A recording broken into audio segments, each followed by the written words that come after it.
Eu tenho visto muito católico preocupado com a igreja, gente que a todo momento diz que a igreja está vivendo os piores tempos da sua história. A apostasia tomou conta da igreja, dos bispos, dos padres, os fiéis já não vão mais à missa, já não acreditam mais na doutrina de fé e há um desespero esparramado, especialmente na internet, que é um lugar perfeito para propagar esse tipo de preocupação, mas que essa preocupação, na realidade, não tem nenhuma base na realidade.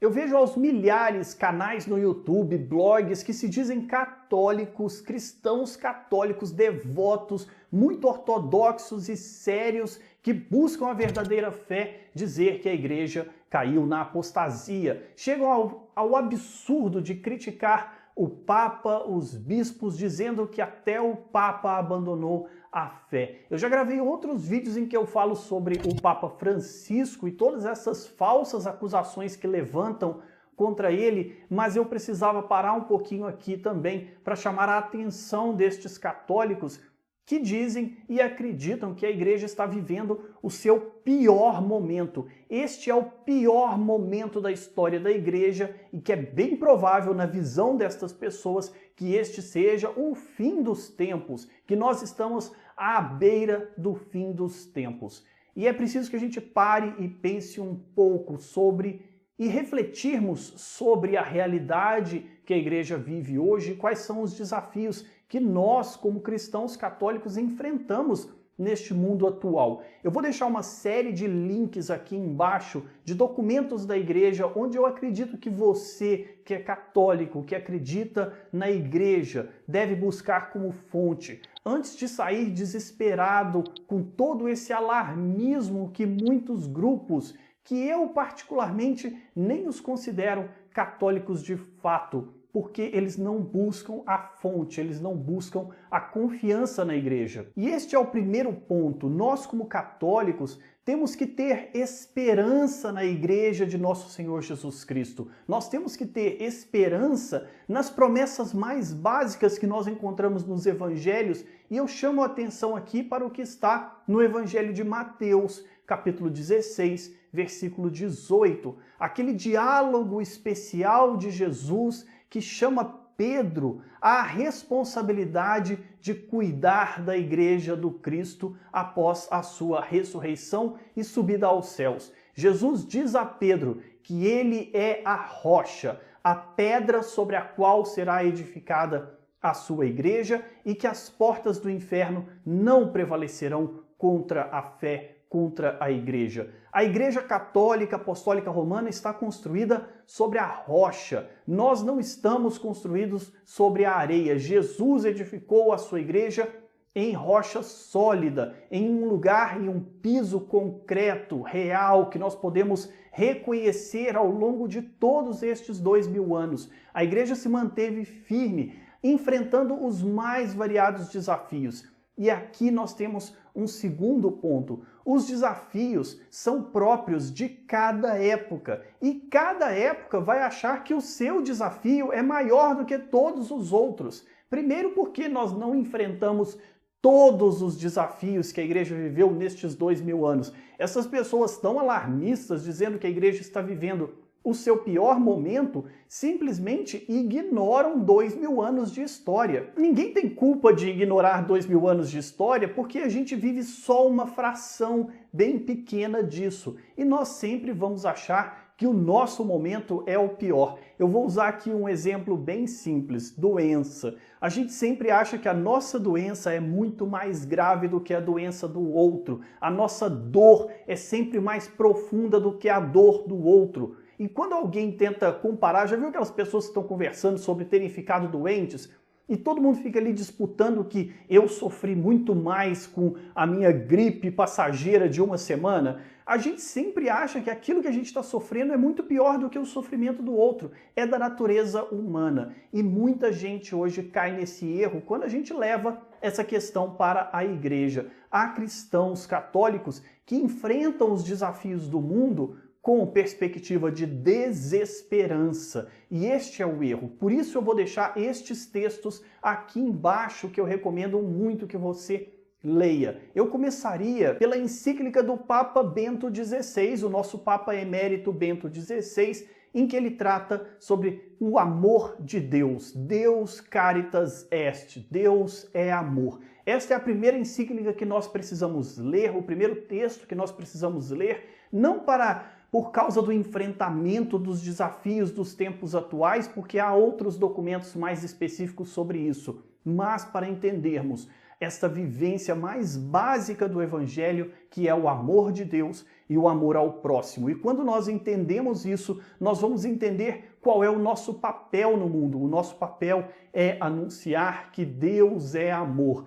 E o amor vence todos os desafios, todas as grandes dificuldades, porque foi assim que Jesus venceu a maior de todas as dificuldades, que é o pecado que destruía e assolava a humanidade. Jesus vence na cruz com o amor. E, portanto, esta encíclica do Papa Bento XVI ela é tão importante, porque ela nos chama a atenção para o básico da nossa fé. E já entrando em outros documentos que eu acredito que são importantes para entendermos o momento em que nós estamos vivendo no mundo atual e quais são os desafios que nós vamos enfrentar como igreja, como cristãos, um texto fundamental do Concílio Vaticano II, a Gaudium et Spes, sobre a igreja no mundo de hoje. Ele é o fundamento para todos os outros projetos de evangelização da igreja desde o Concílio Vaticano II, mas muito mais do que isso, ele faz um retrato daqueles desafios que a igreja vem enfrentando ao longo dos últimos anos, das últimas décadas e que ainda vamos continuar enfrentando de agora para frente, mas nenhum desses desafios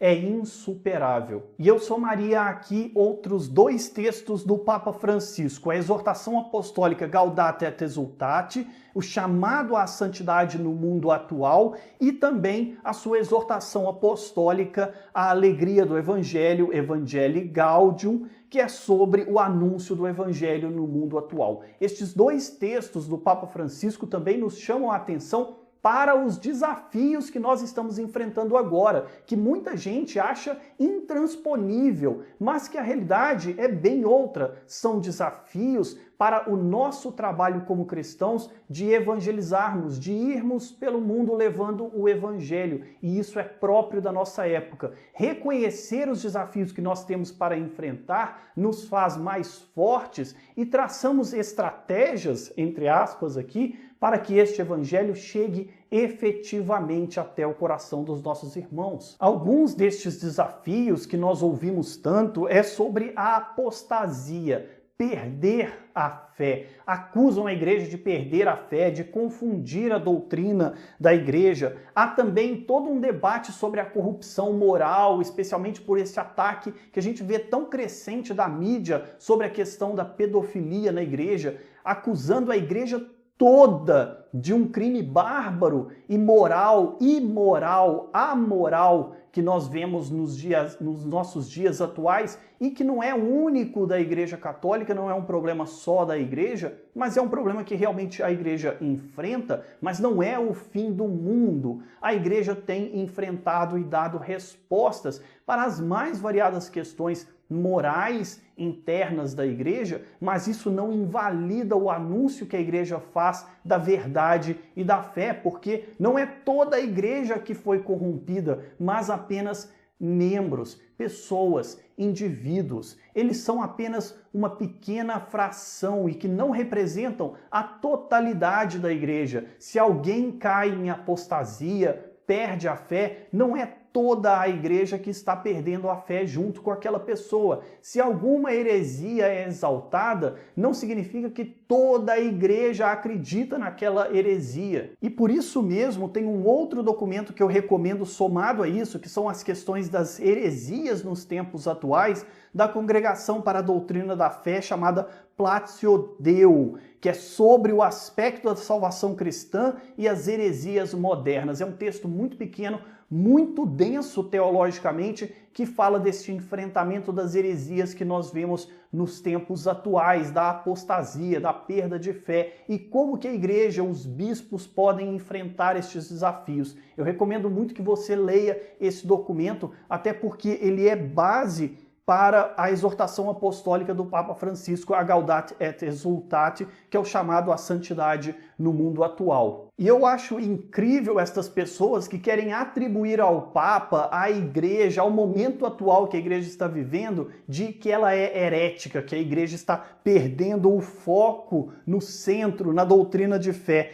A igreja, ela tem uma doutrina de fé muito sólida, muito bem estruturada, consolidada nestes 2000 anos. É praticamente impossível que a igreja toda caia em alguma heresia, perca a fonte da doutrina da fé depois de 2000 anos tão bem consolidada. Se isso não aconteceu nos primeiros anos, nos primeiros séculos da igreja, ela conseguiu corrigir o seu curso e manter-se firme naquela sã doutrina sem se desviar pelos erros. Imagine agora que nós estamos muito mais consolidados, muito mais solidificados na fé que cremos, na certeza da fé que temos. Por isso que é tão importante olharmos para os textos fundamentais da nossa fé, enxergarmos como que a igreja tem lidado com estes desafios, para não cairmos na tentação da desesperança. Muita gente está sem esperança justamente porque não olha para dentro da igreja,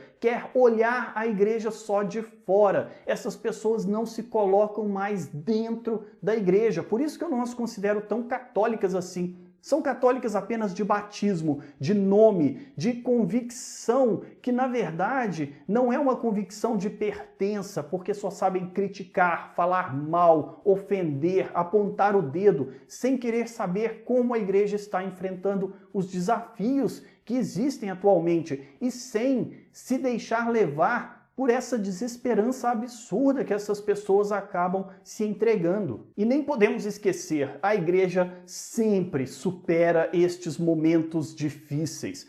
Cada época teve a sua grande dificuldade, o seu grande obstáculo, o seu grande desafio, mas superou estas dificuldades, não sucumbiu ao erro, não sucumbiu às heresias, não sucumbiu à apostasia, à perda da fé. A igreja sempre se manteve firme, porque esta é a promessa de Jesus, como eu citei em Mateus 16, versículo 18.